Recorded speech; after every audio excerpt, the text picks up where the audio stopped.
Hello guys, स्वागत है आपका एक बार फिर से आपके अपने यूट्यूब चैनल ड्रीम सॉल्यूशन में। मैं गौरव एक बार फिर से लेकर आया हूँ आपके लिए आर.एस. अग्रवाल मैथ से एक नया चैप्टर औसत। तो जैसा कि हम लोग पढ़ रहे थे आर.एस. अग्रवाल मैथ से, हमने कई चैप्टर किए भी थे, लेकिन वीडियो बनानी मैंने इसलिए बंद कर दी चूँकि उतना अच्छा रिस्पॉन्स नहीं आ रहा था। मैं आपके लिए इतनी मेहनत भी करता हूँ, मैंने बोला भी था कि एक एक डाउट क्लियर कराऊँगा, पूरी बुक हम लोग करेंगे, लेकिन उतना अच्छा रिस्पॉन्स आपने नहीं दिया। ना तो आपने चैनल को ही सब्सक्राइब किया, ना ही वीडियो शेयर की, ना ही उतना अच्छा यानी लाइक भी आपने वीडियो को करना उचित नहीं समझा, इसलिए मैंने वीडियो बनाना बंद कर दिया। लेकिन कुछ बच्चों ने कहा कि हम औसत उनको पढ़ना है या एक आध चैप्टर और उन्होंने बोला है, तो मैं हो सकता है कि ये चैप्टर करा के वीडियो बनाना बंद कर दूँ मैथ की। तो आज हम डिस्कस करेंगे औसत की बात। अगर हम करें तो औसत से हमारा तात्पर्य ये होता है कि अगर हम किसी वस्तु को अगर बराबर बराबर बांट दें, सपोज करो हमारे पास 20 एप्पल हैं, ठीक है, 20 सेब हमारे पास हैं और हमारे पास 5 कैंडिडेट हैं, 1 2 3 4 एंड 5। मैं बहुत आराम से समझाने का प्रयास कर रहा हूँ बेसिक से, चूँकि ये चैप्टर मोस्टली इम्पोर्टेंट इसलिए भी हो जाता है क्योंकि हर एग्जाम में इसके 2 से 3 क्वेश्चन मिल जाते हैं। अब वो किस प्रकार से मिलेंगे, हम सारे प्रकार के क्वेश्चन इसमें करेंगे, चाहे आपका लेवल कोई सा भी हो, चाहे हाई स्कूल लेवल का कोई एग्जाम हो या ग्रेजुएशन का एग्जाम हो, सारे क्वेश्चन हम इस प्रकार से करेंगे क्योंकि बेसिक से समझना ज़्यादा बेटर है। अगर आपको केवल हाई लेवल के क्वेश्चन करने हैं तो मेरे हिसाब से प्रैक्टिस सेट से निकालना चाहिए, लेकिन जब हम बुक कर रहे हैं तो बुक के सारे ही क्वेश्चन हम करेंगे, ठीक है। तो देखिए, अगर ये 4-5 कैंडिडेट हैं, अगर हमको 20 एप्पल इनको बराबर बराबर बांटने हैं, हमारे औसत से मतलब होता है कि उनको बराबर बराबर चीज़ें मिले। तो अगर हम इनको पाँचों में अगर 20 बांटेंगे तो 5 से हम क्या करेंगे, डिवाइड कर देंगे, तो 5 चौक 20, यानी एक पर कितने एप्पल चले गए, इसको भी 4 मिल गए, इसको भी 4, इसको भी 4 और इसको भी 4, यानी सभी को 4-4 मिल जाते हैं। तो इसका 4 क्या हो गया, औसत हो गया, यानी बराबर बराबर मिल गए। यानी यही वाले 20, अगर हम ये वाला इसको तो हमने दे दिए 3 और इसको हमने क्या दिया 5 दे दिए, ठीक है, यानी उसका वाला उठाकर इसको दे दिया। समझने का प्रयास करिएगा आप कि उसका उठाकर हमने इसको दे दिया और इसे हमने 1 दे रखा है और इसके जो 3 थे वो हमने 4 3 7 इसको दे दिए। अब इनका योग तो सेम ही रहेगा, हमने एप्पल किसी को ज़्यादा किसी को कम दिए, लेकिन थे तो हमारे पास 20 ही और 20 यहाँ पर है ना, तो यही 20 हमने पाँचों में डिवाइड कर दिए। अगर हम आपसे कहें कि अभी भी इनका औसत कितना है, तो औसत हम यही बोलेंगे कि 20 हमारे एप्पल थे और 5 लोगों में डिवाइड है, तो हमारा जो औसत है वो अभी भी 4 का है। यानी हम ये बोल सकते हैं कि जो हमारे टोटल एप्पल थे 20, वो 5 ही कैंडिडेट में बटे हुए हैं। तो हम यही मानकर चलते हैं जब औसत निकालते हैं कि पाँचों को बराबर दिया गया है, ठीक है, तो बराबर यानी पाँचों को 4-4 एप्पल दिए गए हैं, यही हम मानकर चलते हैं औसत में। रियलिटी में नहीं, औसत की जब बात करते हैं तो औसत कितना है, 4 का है और कैंडिडेट कितने हैं, 5 के। तो ये बोल सकते हैं कि जो औसत होता है, अगर हम इसको कैंडिडेट की संख्या से, यानी संख्या कितनी है 5 और औसत कितना है 4, यानी दोनों को मल्टीप्लाई कर रहे हैं तो हमको क्या मिल रही है, एप्पल की संख्या मिल रही है। तो वही चीज़ है, अब मैं आपको बताता हूं कि ये औसत का फार्मूला जैसे आप जानते हैं वो यहीं से आता है निकल के। औसत क्या होता है, आपने पढ़ा भी होगा, औसत बराबर होता है कुल पदों का योग अपॉन कुल संख्या। अर्थात पदों का योग से हमारा तात्पर्य है हमारी एप्पल की संख्या कितनी है, 20। एप्पल की संख्या कितनी थी, 20, और कैंडिडेट यानी कुल संख्या कितनी थी कैंडिडेट की, वो थी 5। तो हमारा औसत कितना आया था यहाँ से, 4, ठीक है। तो यही है जो मैंने आपको बताया कि बराबर बराबर हम उसको दे देंगे तो हमारा औसत निकल कर आ जाएगा। लेकिन उनको चाहे कम दे दो या ज़्यादा दे दो, उससे हमें मतलब नहीं है, उनका योग वही होना चाहिए, यानी 20 ही है, उनको किसी भी प्रकार बांटो। हमको जब औसत निकालना है तो औसत से यानी कैंडिडेट जितने भी कैंडिडेट में हमने बांटी है, यानी जितने भी बच्चों में हमने एप्पल बांटे हैं, उनसे अगर हम डिवाइड कर देंगे एप्पल को तो वही हमारा औसत होता है ना। तो ये तो हो गई एक बेसिक बात। अब देखिए, अगर हमें इसी प्रकार से, जैसे यहां पर संख्या थी, अगर मुझे ये योग निकालना हो, यानी ये 20 निकालना हो, ठीक है, एप्पल की संख्या मान लीजिए, जैसे हमें ये योग निकालना हो कि कितने एप्पल थे, तो वो हमको कैसे पता चलेगा कि जो उनका औसत है, औसत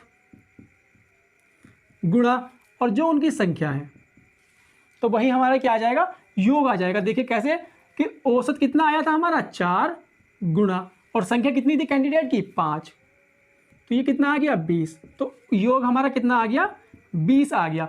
तो योग अर्थात हमारा क्या था, यानी 20 एप्पल थे। तो आप समझ पा रहे हैं ना कि 20 एप्पल थे, 4 का उनका औसत था और ये क्या था 5, यानी 5 कैंडिडेट थे। तो अगर हमको योग निकालना होगा तो औसत और संख्या की मल्टीप्लाई करके हम योग भी निकाल सकते हैं, और अगर हमको औसत निकालना होगा तो ये तो फार्मूला होता ही है। ठीक है, अब देखते हैं नेक्स्ट, कुछ इसमें कुछ फार्मूले हैं उनके बारे में हम डिस्कस कर लेते हैं। बेसिक समझ आ गया तो क्वेश्चन इतना हार्ड नहीं होते करना, बस बेसिक कंसेप्ट आपका क्लियर होना चाहिए। देखिए पहला इसमें आता है प्रथम n प्राकृत, पहले आती बात प्राकृत संख्या की कर लेते हैं, प्राकृतिक संख्या, क्योंकि ये ही चीज आपको यहां पर पढ़नी है। प्राकृतिक संख्या कौन सी होती है, प्राकृतिक संख्या होती है हमको प्रकृति से मिली हुई संख्या। अब चूंकि जीरो का आविष्कार किसने किया है, एक इंसान ने किया है, वो तो हमें प्रकृति से नहीं मिला। ठीक है, जीरो तो हमने खुद बनाया है। प्रकृति से हमें क्या मिली थी, 1 से स्टार्ट हुई थी, 1 2 3 4, ये इस प्रकार से ये हमको संख्या मिली थी, तो इनको हमने नाम दिया प्राकृतिक संख्या। ठीक है, तो यही हमको इसमें दिया हुआ है। क्वेश्चन भी इसी प्रकार के मिलेंगे और इसी बारे में हम डिस्कस करेंगे कि हमसे अगर कहे प्रथम n प्राकृतिक संख्या का योग कितना होगा, वो होता है n + 1 / 2। मैं समझा देता हूं कैसे। देखो ये संख्या है 1 2 3 4 और 5, मान लिया कि ये 5 प्राकृतिक संख्या है। ठीक है, तो यहां पर n की वैल्यू कितनी हो गई 5, n बराबर कितना हो गया 5। अब मैं इनसे कहूं, आपसे कहूं कि इनका योग कितना होगा, यानी 5 प्राकृतिक संख्याओं का योग कितना होगा, तो अगर हम इस फार्मूले से निकालें तो वो कितना होगा, n बराबर कितना है 5, 5 + 1 / 2, यानी 5 गुणा 5 और 1 6/2, ये आ जाएगा 15।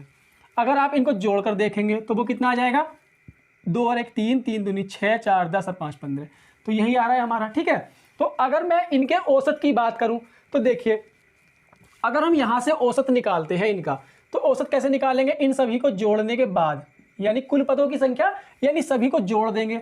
जोड़ने के बाद जितनी भी हमारे क्या थी संख्या थी 1 2 3 4 5, उनसे क्या कर देते हैं हम डिवाइड। ऐसी तो औसत निकालते हैं ना भाई, ये हमारे एप्पल हो गए और ये हमारे क्या हो गया, उनकी संख्या हो गई। ठीक है, इसी प्रकार से निकाला था, यानी कुल योग एप्पल का, तो कुल योग कितना आ रहा है 15। ठीक है, और ये कितना डिवाइड कर देंगे 5 से, तो इनका औसत कितना आ गया 3 आ गया। कितना औसत आ गया यहाँ पर 3 आ गया। तो इसी प्रकार जैसे ये फार्मूला आपको दिया हुआ है,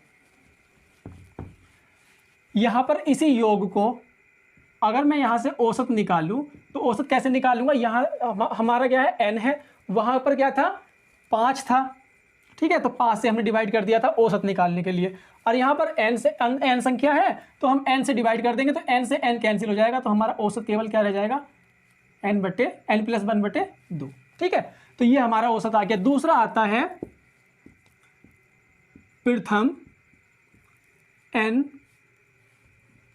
सम प्राकृत संख्या का योग, वो कितना होता है। अगर हम सम की बात करते हैं तो सम में यहाँ पर 2 है, सम में केवल और केवल n + 1 होता है योग में। अगर हम औसत की बात करें तो इसको भी n से डिवाइड कर दो, तो वो कितना हो जाएगा n + 1। ठीक है, याद करने में भी इजी रहेगा कि औसत क्या है, n से डिवाइड कर देते हैं, वही हमारा औसत आ जाता है अगर हम योग को n से डिवाइड कर रहे हैं तो। ठीक है, तीसरा आता है यहाँ पर आपका प्रथम n विषम प्राकृत संख्या का योग। जब विषम की बात करते हैं तो जो योग होता है वो कितना होता है n², यानी अगर हम आपसे कहें कि प्रथम 7 प्राकृत विषम संख्याओं का योग कितना होगा, तो 7 × 7 = 49 होगा, ऐसे बोल सकते हैं। ठीक है, क्योंकि जब n बराबर कितना है 7, और यहाँ पर अगर औसत की बात करूँ तो औसत कितना हो जाएगा n² / n बराबर कितना आ जाएगा n। ठीक है, हमें कुछ नहीं करना, औसत में यानी योग को हमें n से ही डिवाइड कर दिया तो वो हमारा औसत आ गया। तो 3 फार्मूले ये हो गए। अब बात आती है n प्रथम।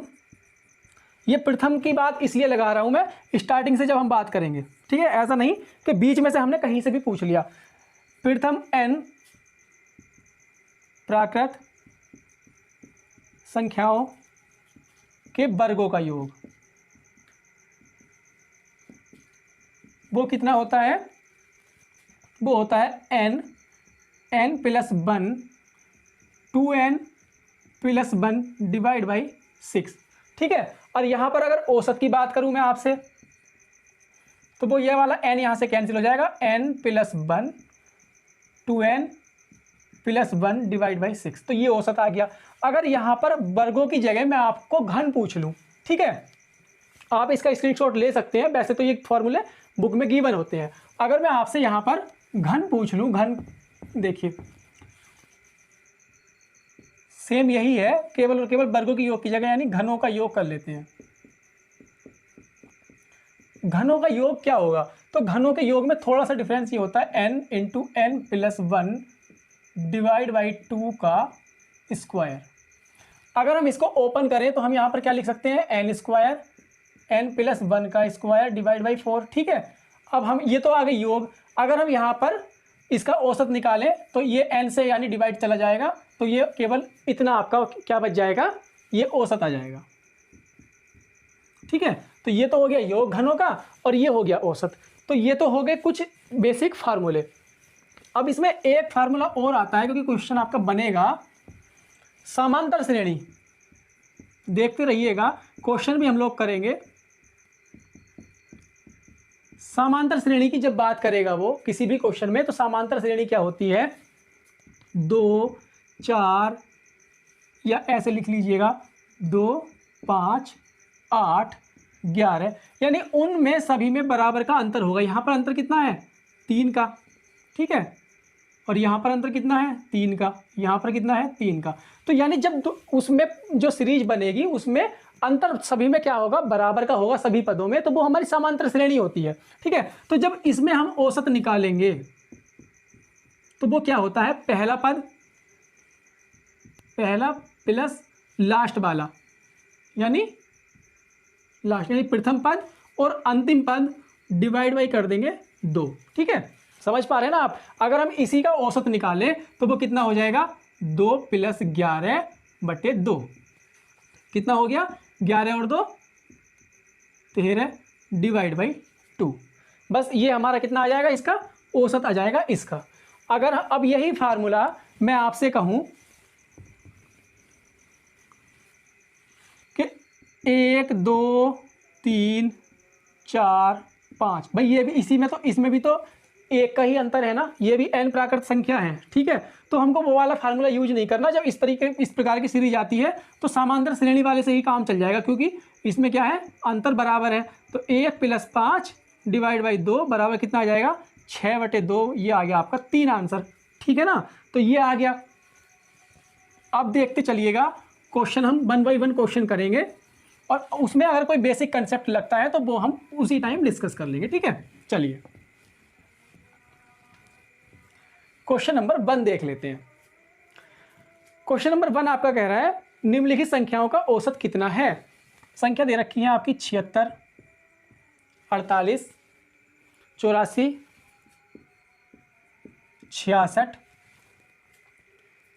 70 और 64। ये हमको संख्या दे रखी है, इनका औसत निकालना है। तो औसत निकालने का हमने फार्मूला ये पढ़ा है कि ये किसी भी प्रकार की सीरीज नहीं बन रही। तो ये अगर सीरीज नहीं बन रही है तो हमको इनका योग करना पड़ेगा सभी का, ठीक है। इनका सभी का योग करना पड़ेगा और इसको क्या है? 1 2 3 4 5 6, तो n बराबर कितना है? 6। तो 6 से हमको ये डिवाइड करना पड़ेगा, हमारा औसत आ जाएगा, ठीक है। तो एक तरीका तो ये हो जाता है इसका, जो हमें फार्मूले से पता है।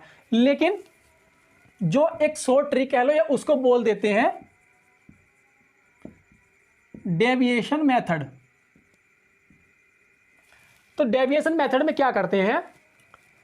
हम इसका कोई भी एक औसत मान लेते हैं, ठीक है। तो औसत मानने के लिए हम ये वो मानते हैं जो 0 वाली डिजिट होती है, उसको हमें आसान होता है। कैसे? मैं बताऊंगा आपको। जैसे हमने इसका एवरेज मान लिया, औसत माना 70, ठीक है, माना औसत इसका 70 होगा।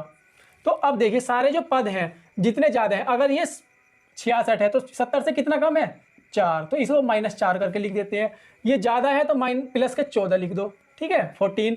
ये कम है तो माइनस के कितना कम है 22, और ये ज़्यादा है तो ये प्लस के कितना ज़्यादा है 6, ठीक है, और ये कितना कम है माइनस के 6। अब देखिएगा जितना इनको सभी को क्या है ऐड कर देते हैं, तो ये ऐड करेंगे हम, तो ये प्लस का है, ये माइनस का है, और ये प्लस का, तो प्लस प्लस के जोड़ लो, माइनस माइनस के जोड़ लेते हैं, तो कितना आ जाएगा, ये 14 और 6 20, प्लस के माइनस के, अगर माइनस के जोड़े तो ये कितना आ जाएगा 6 और 4 10, और ये आ जाता है 32, ठीक है। तो हमें क्या मिला यहाँ पर माइनस के 12।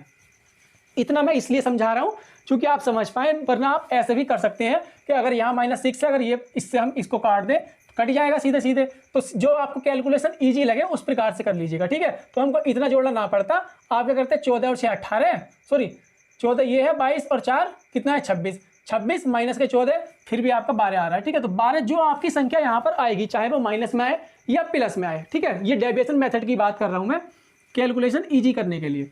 तो 12 हमारी संख्या आ गई। अब जितनी संख्या थी उससे हम डिवाइड कर देंगे, ये थी 6, तो 6 दूनी 12, माइनस के 2 आ गया। हमने क्या माना था, औसत माना था हमने 70। अगर यहाँ पर प्लस के 2 आता तो उसमें जोड़ देते, अगर माइनस के 2 आया है तो 2 घटा दो, आपका आंसर आ जाएगा कितना आ गया 68। अगर हम इसको जोड़ेंगे, सपोज करो ये मेथड मैंने इसलिए बताया क्योंकि अगर यहाँ पर संख्या इस प्रकार से दे दे तो आपको जोड़ने में काफ़ी टाइम लग जाएगा। कोई भी एक संख्या मानकर उसका क्या है नज़दीक का जोड़ना और घटाना इजी होता है ना, तो इसलिए मैंने ये चीज़ें बताई आपको। समझ पाए ना, हमको क्या करना है, बस इस प्रकार से एक औसत मानकर, कोई भी औसत हमने मान लिया, उसमें से कम ज़्यादा करने के बाद में जो कंक्लूजन निकल कर आया, यानी प्लस के प्लस माइनस के माइनस जोड़ने के बाद, और जितनी संख्या है जैसे 6 उससे डिवाइड कर दिया, -2 आ गया, और हमने जो औसत माना था 70 उसमें से -2 कम कर दिया, वही हमारा आंसर आ गया। अगर ये चीज़ समझ में नहीं आए तो हम क्या करेंगे, इनको सबको ऐड कर लेंगे, ऐड करने के बाद जितना भी योग आएगा उसको 6 से डिवाइड कर देंगे, आपका 68 ही आएगा, कैलकुलेशन कर सकते हैं, ठीक है। तो ये हो जाती है आपकी क्वेश्चन नंबर 1 की बात। अब देखते हैं क्वेश्चन नंबर 2। नेक्स्ट क्वेश्चन आपका कह रहा है प्रथम 100 धन पूर्णांकों का औसत कितना है।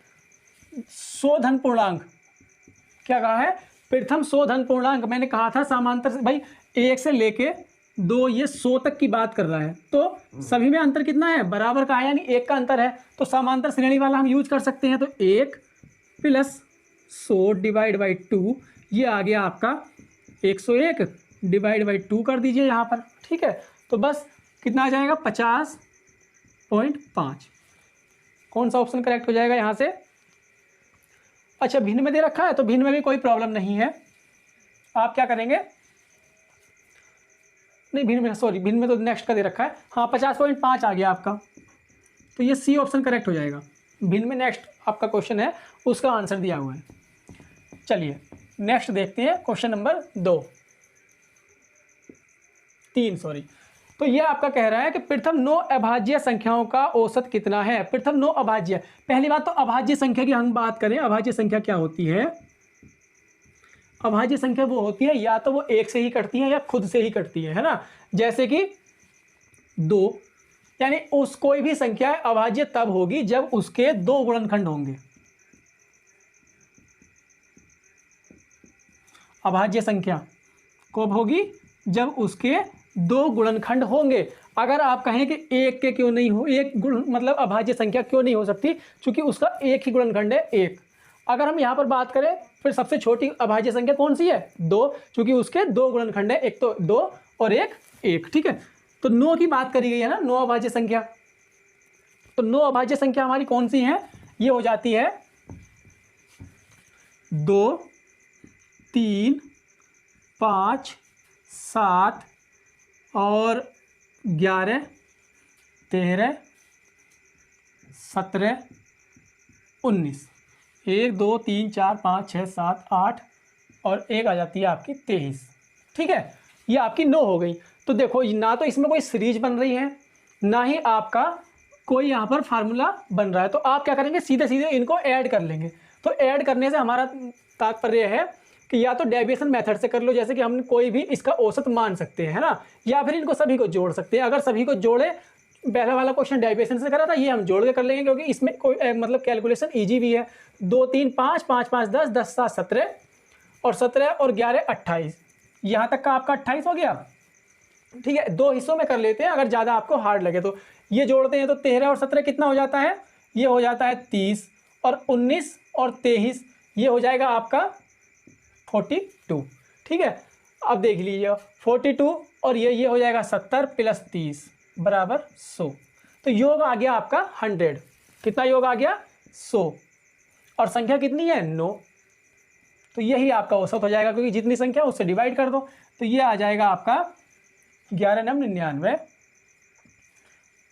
ये आपका आंसर हो जाएगा। नेक्स्ट देखिएगा, इसमें कौन सा, डी ऑप्शन करेक्ट हो जाएगा आपका। ठीक है, चलिए नेक्स्ट क्वेश्चन देखेंगे।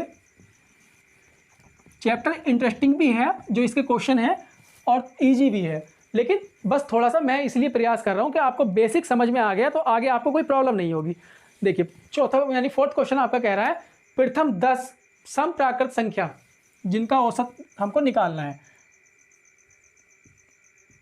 प्रथम 10 की बात हुई है और सम की बात हुई है, तो सम यानी 2 से स्टार्ट करेंगे और 10 तक यानी कौन सी जाएगी, 20 तक होंगी। भाई 10 समप्राकृत संख्या कौन सी होंगी, सबसे छोटी हमारी 2 होती है। अगर 10 की बात हुई है तो एक छोड़ कर गिनते हैं हम 10, तो मतलब सम संख्या, तो लास्ट वाली कौन सी होगी हमारी, 20 हो जाएगी।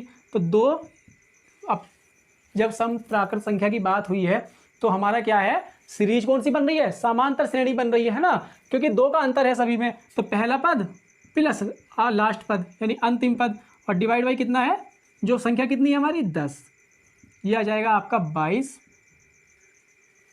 और ये आ जाएगा नीचे 10।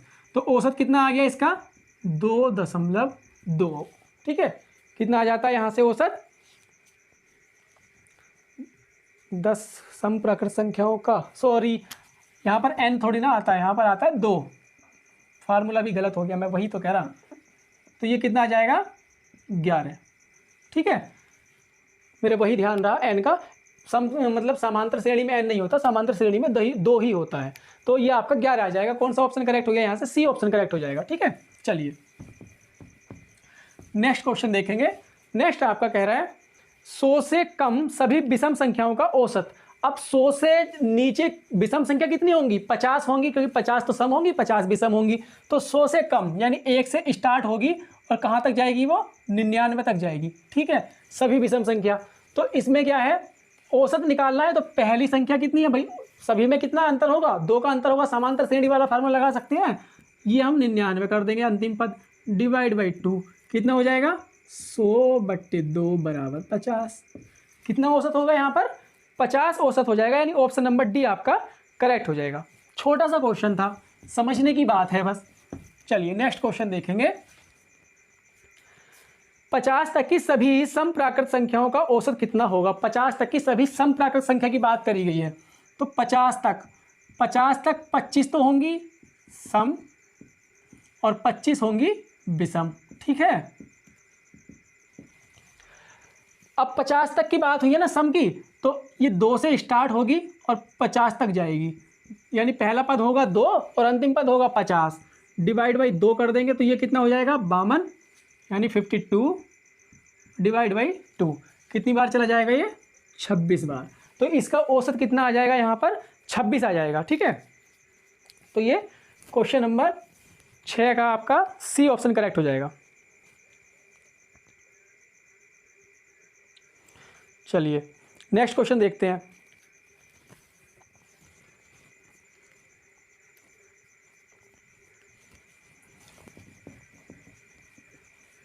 नेक्स्ट आपका कह रहा है क्वेश्चन नंबर 7, 3 के प्रथम 5 गुणजों का औसत कितना है। 3 के प्रथम 5 गुणजों का औसत, गुणज से हमारा क्या मतलब है, गुणज, या ऐसे समझ लीजिए जो 3 का टेबल होता है ना, 3 का टेबल, 3 दूनी 6 9 12 15 18, तो ये होते हैं 3 के प्रथम गुणज या जो भी इसमें क्वेश्चन में कहा है कितने गुणज, 3 के प्रथम 5 गुणज। तो 5 गुणज यानी 3 के टेबल में जो प्रथम 5 संख्या है ये होती है। गुणज से हमारा तात्पर्य है जिसमें 3 की गुणा हो रही हो। ठीक है, तो 3 गुणा 1, 3 गुणा 2, 3 गुणा 3, इस प्रकार से 3 गुणा 5 तक। ठीक है, तो इसमें पहला पद कौन सा हो गया, पहला पद हो गया 3 और अंतिम पद कितना हो गया 5 या 15, क्योंकि समांतर श्रेणी बन रही है, अंतर 3 का आ रहा है। ठीक है, और डिवाइड बाई 2, तो ये कितना आ गया 15 3 18 डिवाइड बाई 2 बराबर 9। आपका आंसर आ जाएगा। औसत कौन सा रहा होगा आपका 9, यानी बी ऑप्शन आपका करेक्ट हो जाएगा। बस गुणज की से आप समझ लीजिएगा, अगर किसी का भी गुणज पूछे तो वो उसके टेबल की बात कर रहा है, यानी पहाड़े की बात कर रहा है। ठीक है, चलिए नेक्स्ट क्वेश्चन है, प्रथम 10 प्राकृतिक संख्याओं का वर्गों का औसत, 10 प्राकृतिक संख्याओं का वर्गों का औसत निकालना है। तो वर्गों की अगर बात करते हैं, वर्गों का योग जो हमने पढ़ा था वो क्या पढ़ा था, n plus 1 2n plus 1 divide by 6, ये पढ़ा था। अगर योग को हमने कर दिया n से डिवाइड, क्योंकि हमको औसत निकालना है तो हमारा औसत आ जाएगा। तो n बराबर यहाँ पर कितना दे रखा है 10, तो 10 इसको इसमें रख दीजिएगा, तो ये कितना आ जाएगा 10 और 1 11 गुणा 10 दूनी 20 और 1 21 डिवाइड बाई 6, इसकी मल्टीप्लाई कर लीजिएगा, वो कितना आ जाएगा 11 दूनी 22 और 1 23। ठीक है, ये आ गया। इसको अगर हम काटते हैं तो वो कितना आ जाएगा 6 18 और बचता है आपका 5 6 48 और 6 5 30, 38.5 आपका आंसर रहा होगा। कौन सा ऑप्शन है यहाँ पर देख लीजिएगा, डी ऑप्शन आपका करेक्ट हो जाएगा यहाँ से। ठीक है, तो इस प्रकार के क्वेश्चन में हम कोई शॉर्ट ट्रिक यूज नहीं कर सकते, सीधे फार्मूला ही लगाना पड़ेगा जब वर्गों की और घन की बात करेगा वो। नेक्स्ट आपका कह रहा है, यदि 25a प्लस 25b बराबर 115 हो, ये कहा है 25a प्लस 25b बराबर 115। ठीक है, हमसे कहा है क्वेश्चन में कि a और b का औसत। देखिए मैंने आपसे कहा कि 2 और 5, सपोज कीजिएगा कि हमारे पास ये कोई संख्या है, इनका मैं औसत निकालूं तो कैसे निकालूंगा, जब इनका अगर औसत निकालूंगा तो मैं यही कहूँगा ना कि 2 प्लस 5 और डिवाइड बाई जितनी संख्या है 1 और 2, तो 2 से डिवाइड कर देंगे, यही हमारा औसत होगा। ठीक है, तो अगर मैं आपसे कहूँ कि a और b का औसत निकालो तो आप कैसे करेंगे, a plus b divide by 2, यानी ये इनका क्या हो जाएगा औसत हो जाएगा a और b का। ठीक है, ध्यान से समझिएगा, a और b का औसत क्या हो गया a प्लस बी बाई 2। अब ये बात आप अपने माइंड में रख कर चलिएगा, हम इस क्वेश्चन को कैसे सोल्व करेंगे। देखिए हमने यहाँ से 25 कॉमन ले लिया, तो यहाँ पर क्या बच गया a प्लस बी बराबर 115, ये 25 हमने इधर भेज दिया, a प्लस बी बराबर 115 डिवाइड बाई 25। ठीक है, हमको क्या चाहिए a और b का औसत चाहिए। औसत करने के लिए हमको इसे 2 से डिवाइड करना पड़ेगा। ठीक है, तो जब हमने यहाँ 2 से डिवाइड किया है तो यहाँ भी 2 से डिवाइड करना पड़ेगा। ठीक है, तो ये हमको यही चाहिए था, क्योंकि a और b का औसत क्या होगा यही होगा, तो औसत तो हमको ये मिल गया, तो बस इसकी हम कैलकुलेशन कर लेंगे। तो ये कितना आ जाएगा 115 डिवाइड बाई 50, 50 से इसको काट देंगे, सीधे सीधे कितना कट जाएगा 50 दूनी ये आ गया आपका 100 और 150, यानी 50 या 150, 2.3 आपका आंसर होगा यहाँ पर। तो इसमें से अगर कोई भी सही नहीं हो रहा तो ई ऑप्शन आपका करेक्ट हो जाएगा। ठीक है, चलिए नेक्स्ट क्वेश्चन देखते हैं। नेक्स्ट आपका क्या कह रहा है,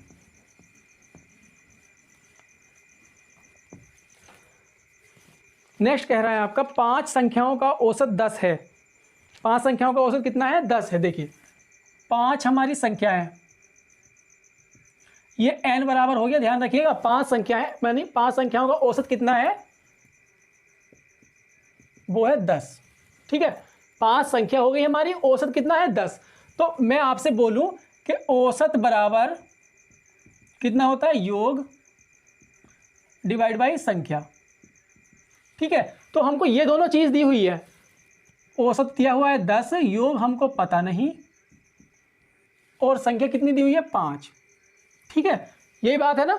तो अब देखिएगा हमसे पूछा क्या है क्वेश्चन में, क्वेश्चन में हमसे कहा है कि कौन सी संख्या जोड़ी जाए कि औसत उसका 12 हो जाए। ठीक है, कौन सी संख्या जोड़ी जाए कि उसका जो औसत है वो 12 हो जाए। अब देखिएगा जो योग इसका आ रहा है वो योग कितना आ रहा है यहाँ पर 50। ठीक है, तो जो संख्या उसमें जुड़ेगी, भाई कौन सी संख्या हम जोड़ रहे हैं तो वो संख्या किसमें, योग में जुड़ेगी। तो जो योग है इसमें हमने मान लिया x संख्या हमने कोई भी जोड़ दी इस योग में। ठीक है, इसको योग में जोड़ने के बाद उसने कहा है कि उनका औसत, भाई पहले कितनी संख्या थी, ये पहले संख्या थी 5, ये संख्या कितनी थी 5, अब इसमें एक और जुड़ गई तो कितनी हो गई 6। तो अगर हम कहें कि इनका औसत, भाई अगर 50 का औसत निकालना होता, 50 अगर योग है तो उसका औसत निकाल रहे हैं तो 5 हमारी संख्या है ये। ठीक है, तो इस प्रकार से औसत कितना आ रहा है 10, जैसा कि इसमें था। लेकिन ये संख्या कितनी हो गई, ये संख्या हो गई 6, पर इसमें कोई एक संख्या और जुड़ गई तो अब इसका औसत कितना हो जाएगा, 6 से डिवाइड करनी पड़ेगी। तो यही हमने कर रहे हैं कि यहाँ पर 6 से डिवाइड करने के बाद उसने कहा है कि औसत 12 हो जाए, तो औसत हो गया 12। समझ पा रहे हैं आप। तो ये कितना हो गया देखिए 50 प्लस x बराबर 72, तो x की वैल्यू कितनी आ गई 22, x की वैल्यू कितनी आ गई 22। और x क्या था, x था हमने जो उसमें संख्या जोड़ी है, यानी अगर हम 22 और जोड़ दें तो हमारा औसत 10 से 12 हो जाएगा। अब इसको समझने के लिए एक चीज़ और देखिएगा, देखो हमारी कोई भी 5 संख्या थी, सपोज ये हमारी 10 और 10 10 10 और 10, ठीक है, हमें नहीं पता कितनी कितनी है, लेकिन जब हम औसत की बात करते हैं तो बराबर बराबर बांट लेते हैं। ठीक है, ये तो अब मैंने आपको बताया था। तो 10 10 10 10 10 यहाँ पर थी, अब हमको ये करनी है 12 12। ठीक है, तो 12 12 करने के लिए 2 इसमें ऐड करेंगे, 2 इसमें 2 इसमें 2 यहाँ पर 2 यहाँ पर। ठीक है, तो कुल कितना एडिशन हुआ यहाँ पर 2 पंजे 10, यानी 10 और जोड़ेंगे। ठीक है, और हमको औसत करना है कितना 12, और हमारी संख्या कब होंगी 6 हो जाएंगी। यानी जब औसत हमारा 12 कब होगा, जब हमारी संख्या 6 हो जाएगी, क्योंकि हमको एक संख्या जोड़नी है।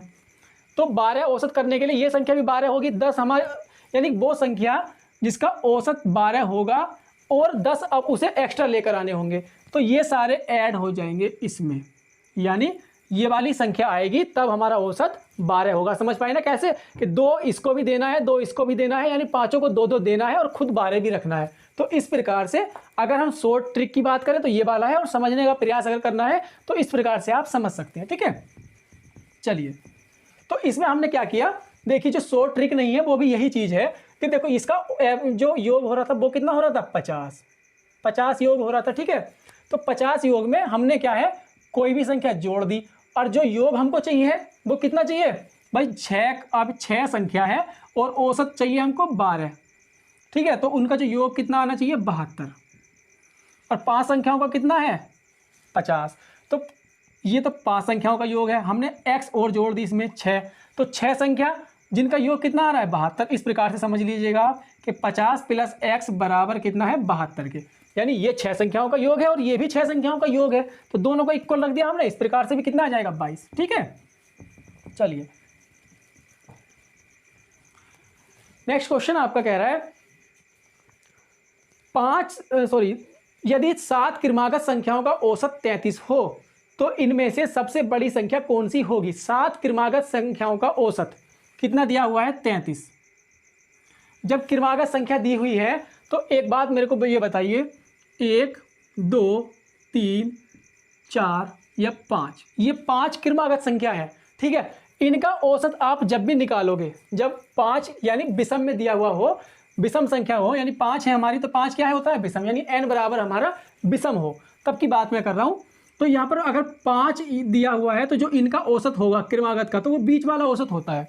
निकाल कर आप देख लीजिएगा कि टोटल इनका योग करो, या इससे निकाल लो क्रमागत संख्या वाले, उससे समांतर श्रेणी वाले से, 5 और 1 6 डिवाइड बाई 2 बराबर 3, तो 3 क्या है बीच में है। अगर हम इनको यहाँ से हटा दें 2 संख्याओं को, अगर हम 3 लेते हैं तो इनका औसत कितना आएगा 2 आएगा। तो इसी प्रकार उसने कहा है कि 7 क्रमागत संख्या है और उनका औसत कितना है 33, यानी 33 से 3 इधर होंगी और 3 इधर होंगी भाई, क्योंकि औसत हमारा क्या है बीच में होता है। तो इसी प्रकार हमने क्या किया 33 से 34 क्रमागत संख्या क्या होती है क्रम वाइज, तो 34 35 और ये आ गई 36। और हमसे पूछा क्या है क्वेश्चन में, हमसे कहा है कि इनमें से बड़ी संख्या कौन सी है, तो बड़ी संख्या तो सबसे बड़ी कौन सी होगी, 36 हो जाएगी। इसमें फार्मूले की नहीं, इसमें थोड़ा सा लॉजिक लगाने की बात है, बस समझने का प्रयास अगर आप करेंगे तो सारी चीज़ें आसान होती चली जाएंगी। नेक्स्ट क्वेश्चन आपका कह रहा है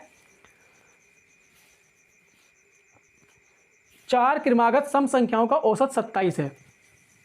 4 क्रमागत सम संख्याओं का, और इससे पहले क्वेश्चन में क्या था कि 4 क्रमागत संख्याओं का औसत 33 था, ठीक है। यहाँ पर सम संख्या दे दी जो औसत कितना है 27।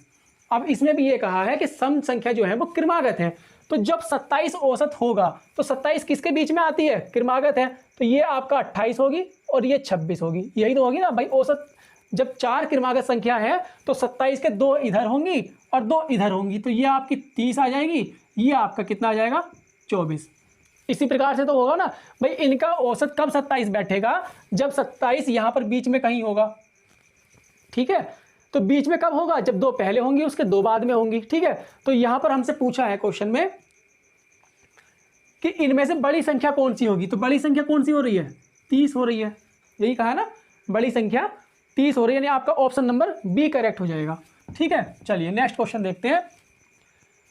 नेक्स्ट कह रहा है कि सतत 5 विषम संख्याओं का औसत 95 है। सतत का मतलब भी क्रमागत होता है, तो क्रमागत यानी 5 क्रमागत संख्याओं का औसत कितना है 95। तो 2 इससे आगे होंगी यानी ये 96, ये आपकी 97, और 2 इससे पीछे होंगी, ये आ गई आपकी 94 और ये आ गई 93। अब जो आपसे पूछा है वो क्वेश्चन आप निकाल सकते हैं। हमसे पूछा है कि अवरोही क्रम में चौथी संख्या कौन सी है, तो अवरोही क्रम यानी हमको 5 की 5 संख्या पता लग गई। अवरोही क्रम होता है घटता हुआ क्रम, तो ये इधर को क्या है कम होगा और इधर को बढ़ेगा, तो हमको क्या चाहिए घटता हुआ, ठीक है। तो घटता हुआ कौन सा, चौथी संख्या पूछिए ना, 1 2 3 4, तो ये आपकी क्या हो जाएगी घटते हुए क्रम में चौथी संख्या हो जाएगी यानी 94। ऑप्शन देख लीजिएगा आप, नहीं दिया हुआ तो आपका ऑप्शन ई करेक्ट हो जाएगा, यानी इनमें से कोई नहीं, ठीक है 93। तो ये हो जाते हैं आपका, फिर वीडियो काफ़ी लंबी हो जाएगी, आज के क्वेश्चन हम यही रोक लेते हैं, बाकी क्वेश्चन हम नेक्स्ट वीडियो में देखेंगे। अगर आपको वीडियो अच्छी लगी हो तो लाइक कीजिएगा, शेयर कीजिएगा अपने दोस्तों के साथ, और चैनल को सब्सक्राइब भी कर लिया करो, क्योंकि इसीलिए आपको माइंड मेरा जो है कभी कभी डीमोटिवेट हो जाता है और मैं वीडियो नहीं बना पाता, क्योंकि आपका रेस्पॉन्स उतना अच्छा नहीं मिल पाता, ठीक है। तो मिलते हैं फ्रेंड्स नेक्स्ट वीडियो में इसी का नेक्स्ट पार्ट लेकर, तब तक के लिए बाय बाय।